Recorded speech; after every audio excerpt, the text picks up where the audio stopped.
O estudo e a vida, o trabalho revolucionário e a escola teórica.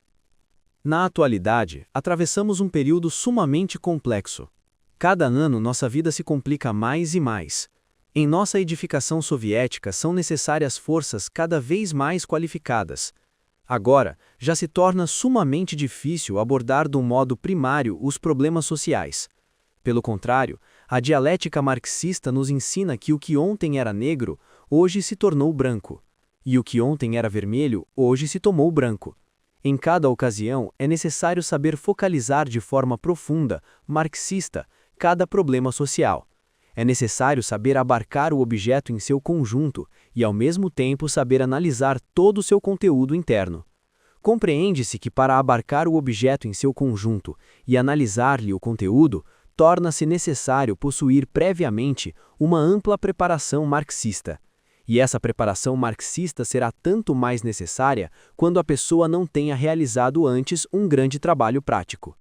Assim, pois, agora, tanto a edificação soviética como o trabalho do partido estão profundamente necessitados de trabalhadores muito qualificados.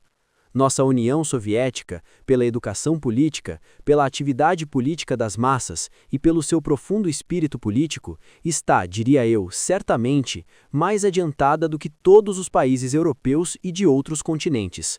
Isto é algo de que não cabe duvidar, mas o auge da atividade política não basta por si só para uma edificação sistemática, regular e de enormes proporções. É indubitável que nossa tarefa deve ser a seguinte: utilizar a atividade das massas e seu desejo de orientar-se na política num sentido cultural e de partido. Nos momentos de ascensão, como ocorre agora com a greve inglesa, cada operário que ontem era um homem comum e corrente, transforma-se em herói que luta pelos interesses operários.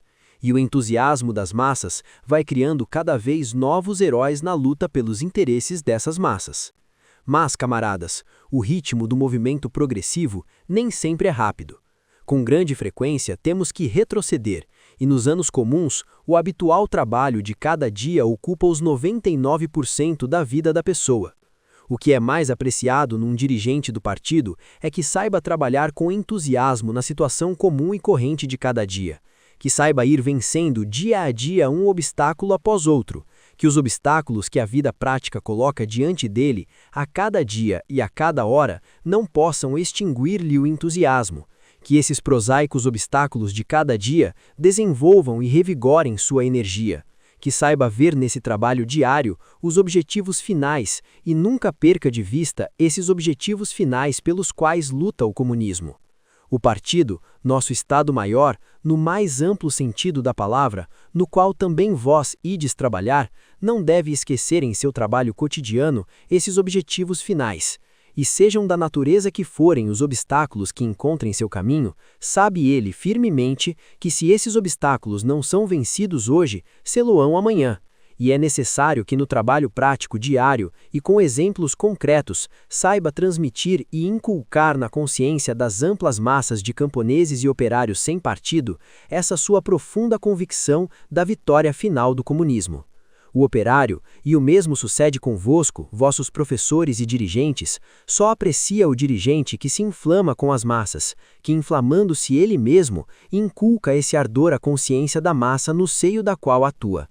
Por isso, camaradas, para trabalhar no partido, onde o próprio trabalho adquire um certo grau de heroísmo, para encontrar alegria nesse trabalho e achar interesse nele, cumpre estar profundamente convencido da beleza e da razão dos princípios pelos quais lutamos.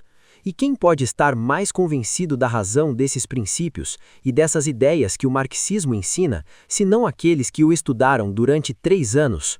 O marxismo e sua aplicação. Ser marxista não significa somente ler e nem sequer estudar Lenin, Marx, Engels e Plekhanov. É certo que para conhecer o marxismo basta ler esses 4 autores, mas uma coisa é conhecer o marxismo e outra saber aplicá-lo cada dia, cada hora, nas situações mais diversas, especiais e inusitadas. O conhecimento textual do marxismo, conhecer Marx ao pé da letra, não significa ainda que a pessoa seja capaz de abordar cada problema sob o ponto de vista marxista. Se, para ser marxista, bastasse a cada pessoa familiarizar-se com as obras de Marx, Engels, Lenin e Plekhanov, estudá-las, mesmo que fosse um pouco, poderíamos fabricar marxistas como tortas. Por muito difícil que seja estudar a fundo os 4 colossos marxistas, isto se pode conseguir dedicando-lhe certo tempo. Acaso não existem numerosos funcionários de nosso partido que conhecem Marx na ponta da língua? O marxismo, seu método, sua concepção, não se domina somente estudando as obras dos autores acima enumerados, mas também na marcha histórica dos acontecimentos. O marxismo se comprova realmente na prática. Não fizestes mais do que dominar o método marxista, se é que o conseguistes, a meu ver ainda não o dominastes completamente, mas vos encontrais na mesma situação que um militar que termina a academia de Estado-Maior. É certo que a maior parte dos chefes militares que existem no mundo procede das academias, mas não se pode dizer que cada militar que tenha terminado a academia seja um grande chefe. Em nosso exército revolucionário, as altas patentes não são acadêmicos. Que significa isto? Que o marxismo é uma das ciências mais vivas e não uma teoria abstrata. Quando se lê o primeiro tomo de O Capital, de Marx, a gente se encontra em plena abstração. E posto que lestes, ao menos por obrigação, o primeiro tomo de O Capital de Marx, tereis sentido essa impressão. E ao encontrar-vos sob o domínio da abstração, deveis ter pensado em como poder aplicar essa teoria na prática. Essa abstrata teoria é ao mesmo tempo a mais viva, a teoria que mais se estuda no trabalho prático de cada dia. O marxismo e o trabalho criador. Para ser marxista, é preciso impregnar a teoria de vida. É preciso vincular o trabalho cotidiano à teoria. Ser marxista é ser criador. E que quer dizer ser criador? Que diferença há entre o artesão e o criador? A mesma que existe entre um artista e um pintor vulgar. Tomai, por exemplo, os ícones dos pintores Vladimir ou de Suzdal. Todos se parecem entre si. Em nenhum deles achareis um rosto animado. Muito diferente é a obra do artista criador.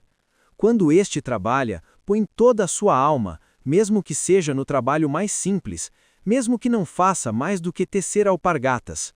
O artesão pode ser um magnífico artista quando põe toda a sua alma no trabalho.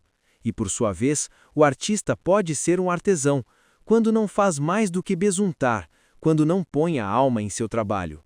E o marxismo, quando não se põe alma no que se faz, quando não se realiza um trabalho criador, quando não se toma realmente em conta o que sucede em cada momento, se converte num quase marxismo. Se ides aplicar, nos lugares onde atuareis, o que aprendestes de modo escolástico, em forma estereotipada, não sereis mais do que uns artesãos do leninismo. Nunca conseguireis arrastar as massas e a aplicação que façais do método marxista será errônea. O método marxista se emprega com acerto, quando, ao mesmo tempo que trabalhamos com a teoria de Marx, estudamos o fenômeno que nos ocupa, e a decisão que tomemos será em cada caso uma decisão nova. Se hoje resolvemos um problema de uma forma, esse mesmo problema teremos que resolvê-lo amanhã de outro modo, pois amanhã a situação será diferente. As situações mudam sem cessar, a história marcha. A história não está parada, mas se move eternamente para frente, e o marxismo deve avançar constantemente junto com o movimento histórico. O marxista deve saber orientar-se com precisão. Por muito simples que seja seu trabalho, a mente do marxista deve mover-se, estudar e criar sem descanso. Vós, camaradas, acabais de terminar um curso trienal de marxismo. É completamente natural que todos vos encontreis no melhor estado de ânimo possível, dispostos a fazer com que vosso trabalho renda um máximo de resultado. Pois que melhor recompensa para o homem do que a convicção de haver contribuído com algo para a sociedade? Não existe recompensa melhor.